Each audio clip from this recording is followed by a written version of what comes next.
Hello guys, welcome to BEd classes with Nitika. आज हम बात करेंगे एक नए टॉपिक पर, एक नए मोटिवेशन के साथ। क्योंकि आज का हमारा जो टॉपिक है वो है मोटिवेशन। तो जैसे कि हमारे जो फर्स्ट यूनिट थी, वो लर्निंग वाली जो यूनिट थी, उसके हमने पूरे पार्ट्स, पूरे टॉपिक कवर कर दिए हैं। अब हमारे इसी यूनिट का ये लास्ट टॉपिक है। पहला है मोटिवेशन और फिर है लर्निंग थ्योरीज। ठीक है, तो आज हम इन टॉपिक पर बात करेंगे। ठीक है, तो सबसे पहले हम बात करते हैं मोटिवेशन की। ठीक है, और आजकल तो आप लोग भी देखते ही होंगे, मोटिवेशन का कितनी होड़ मची हुई रहती है। ठीक है, यूट्यूब चैनल पे देखो तो मोटिवेशन ही मोटिवेशन है सब जगह। क्यों लोग मोटिवेशन को इतना ज़रूरी समझते हैं? ठीक है, तो मोटिवेशन को पहले हम शुरू से कहते हैं, मोटिवेशन होता क्या है ये जानते हैं। मीनिंग क्या होती है? The term motivation has been derive from the Latin word movere which means to move. ठीक है, जो मोटिवेशन है वो लैटिन वर्ड का एक टर्म है। ठीक है, जिसका मतलब होता है टू मूव, आगे बढ़ना। ठीक है, motive is the urge, need, want और desire that include a person to work. ठीक है, मोटिव का मतलब होता है एक आवश्यकता, एक ज़रूरत, एक ऐसी इच्छा जो कि इंसान को काम करने के लिए फोर्स करती है। ठीक है, क्योंकि इंसान को देखो, जब हम बहुत ज़्यादा कोई मोटिवेशनल वीडियोस देख देते हैं, ठीक है, या कोई हमें मोटिवेशनल वर्ड बोल देता है, हाँ भाई तुम कर सकते हो, तुम करोगे ज़रूर, उस टाइम अंदर से एक ऐसी फीलिंग आती है, हाँ मुझे ये काम करना चाहिए। ठीक है, तो इसी बात को उन्होंने मोटिव कहा है। इसी जो हमारा इमोशन है इसको मोटिव कहा है। ठीक है, अब हम डेफिनेशन देखते हैं। जैसे बहुत ज़्यादा साइकोलॉजिस्ट जो हुए हैं उन्होंने बहुत सारी डेफिनेशन दी है। जैसे डब्ल्यू जी स्कॉट हुए हैं, उन्होंने कहा है motivation means a process of stimulating people to action to accomplish desired goal. ठीक है, मोटिवेशन का मतलब होता है कि लोगों को स्टिमुलेट करने की प्रोसेस। ठीक है, मोटिवेशन क्या है? लोगों को स्टिमुलेट करने की प्रोसेस है ताकि वो अपने डिज़ायर्ड गोल को फुलफिल कर सकें। ठीक है,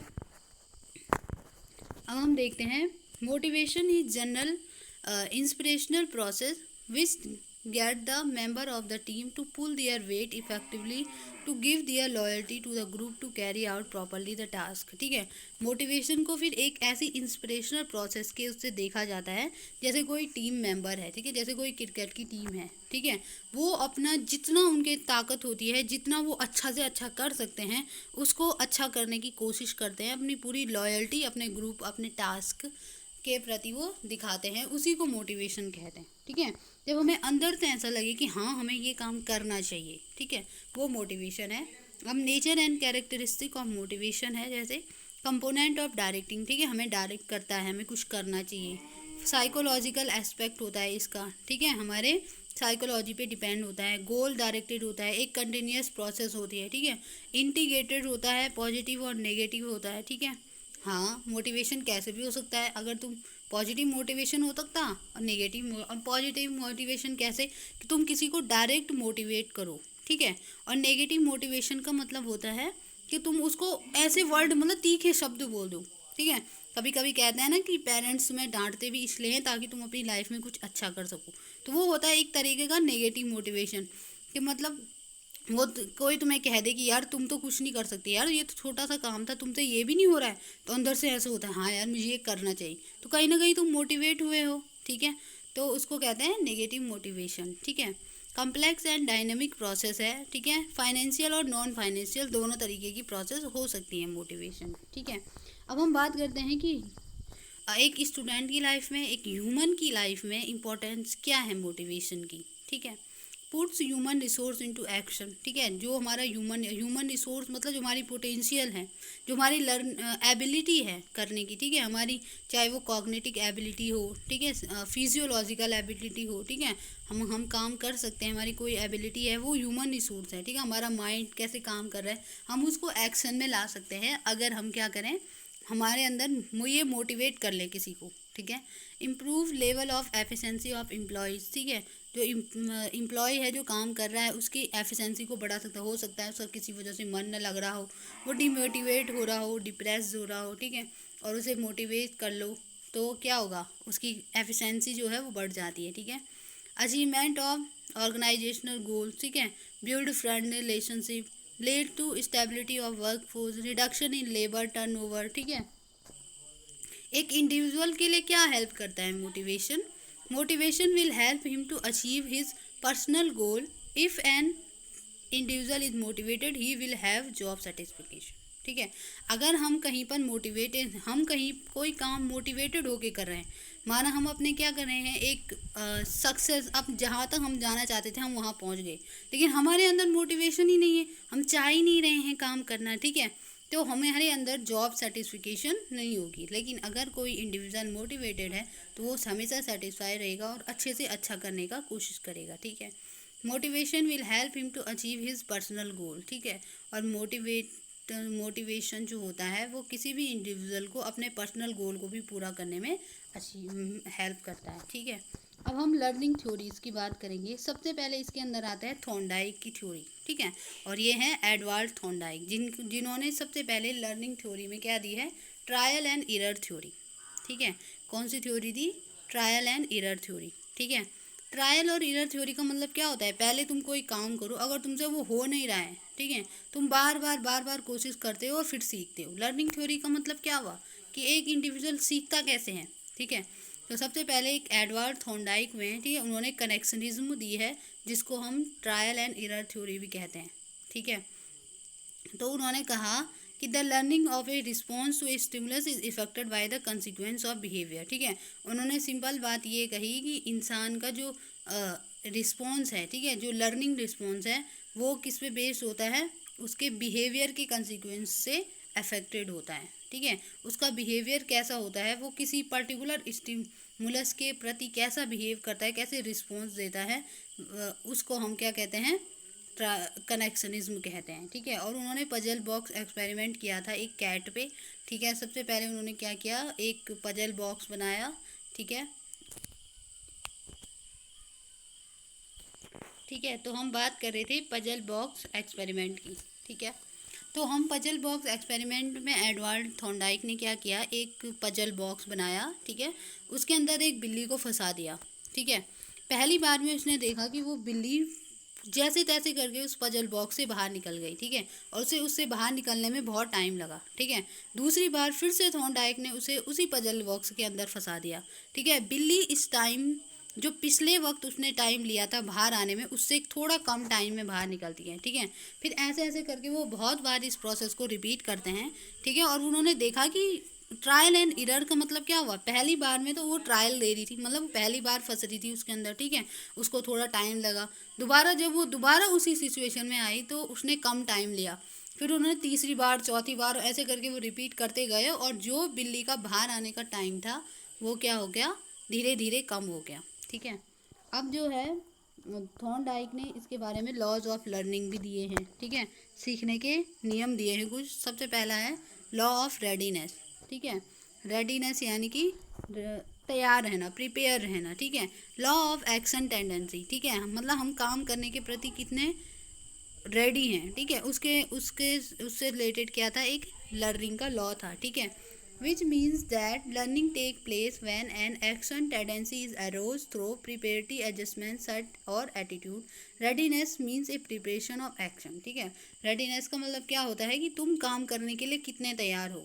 ठीक है, कितने प्रिपेयर हो।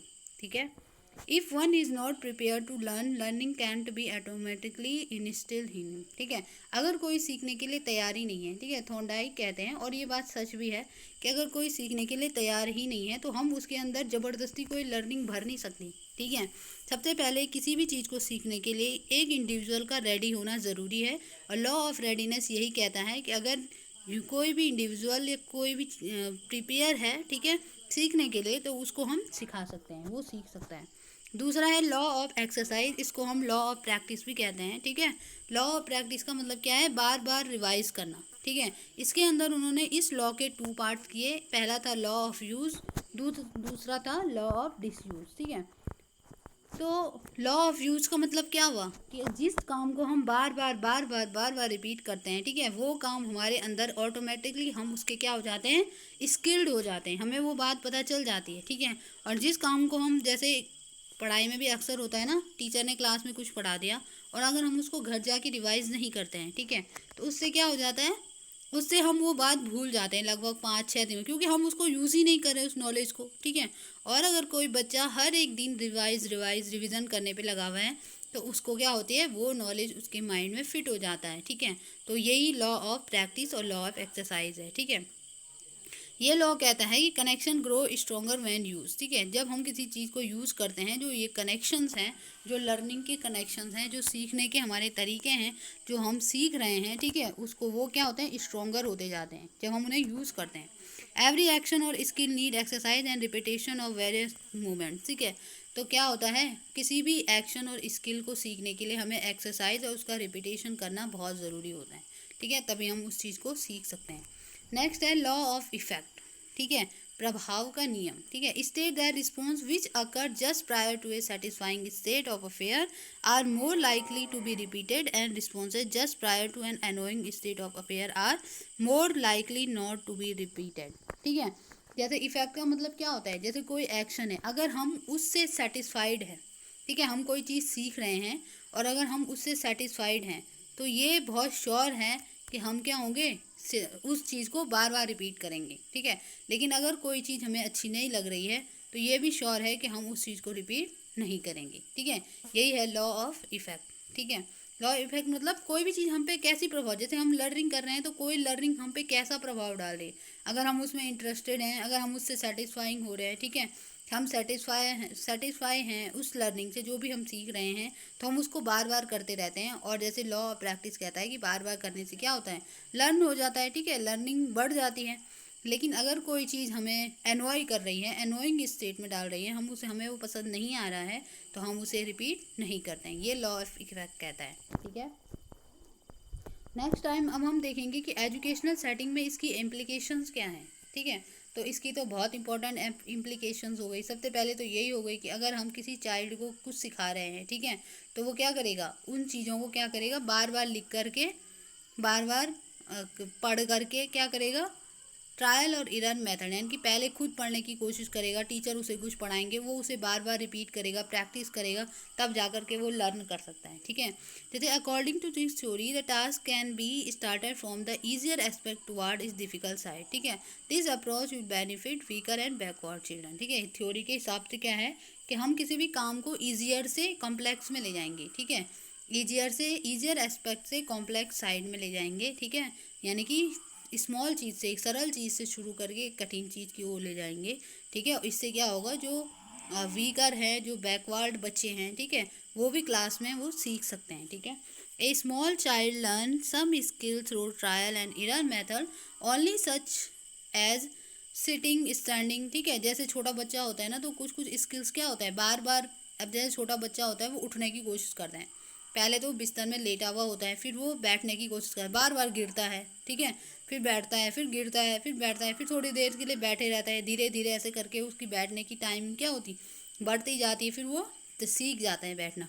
ऐसे ही चलने में होता है, खड़े होने में होता है, ठीक है। बच्चा पहले खड़ा होता है, फिर गिरता है, फिर खड़ा होता है, फिर गिरता है, ठीक है। तो इस तरीके से अप्लाई, वैसे ही टीचिंग में इसको हम अप्लाई कर सकते हैं।